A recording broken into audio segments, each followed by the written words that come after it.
today we have with us the Gear S2 watch from Samsung, and this is the round-shaped successor to the original Gear S. And like the other Samsung watch, this also runs the Tizen OS. We've been using this watch for nearly 2 weeks now, and here's our review of the Gear S2. So what's good with the Gear S2? For starters, it will have to be the round design. It looks much better than the original squarish Gear S.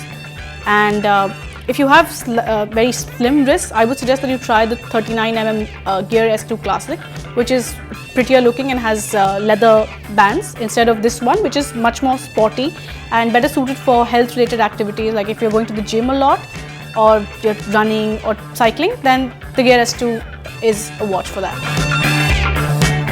The other thing that I really liked about the Gear S2 is that it's very easy to navigate. When you're setting up the watch, Samsung has given a set of instructions which are very helpful, and so you can just use this rotating bezel to navigate on the watch, and it does exactly what it's supposed to. Also, there's a back button and there's a home button, and Samsung thankfully has not added extra functions to those buttons. So the easy understanding of the watch definitely works in its favor. The third really good thing with the Gear S2 is its health feature. You can see that this one has been thought out a lot. It's not just an activity tracker. It's a fairly accurate activity tracker for starters. The steps count is very accurate. It doesn't just go up and down like it does in some fitness trackers, but it also has certain exercise modes which you can use. So if you say you are in the gym and you're running on an elliptical machine or you're running on the treadmill, the Samsung Gear S watch can record that data.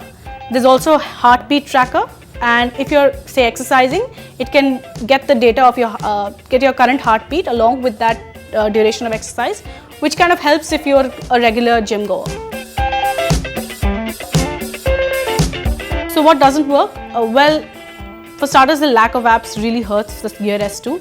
Samsung needs to get the app game up. They need to introduce more native apps, especially for things like Facebook Messenger, WhatsApp, simply because a lot of people rely on these and use these on a daily basis, and it will increase the utility case for the watch. The other weak point about the Gear S2 has to be its battery. Samsung is promising 2 to 3 days of battery life. I've not seen that happen. 1.5 days is at best.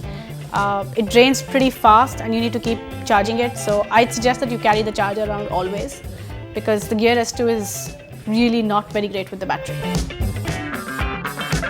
So with the Gear S2 you can take calls and you can reject them as well.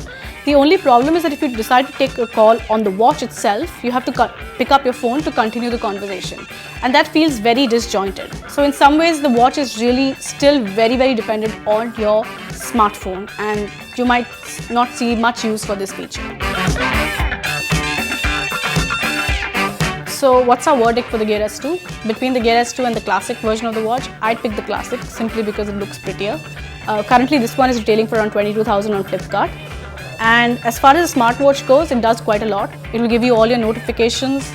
It has quite a few apps. It can even play music and has a fairly comprehensive health section.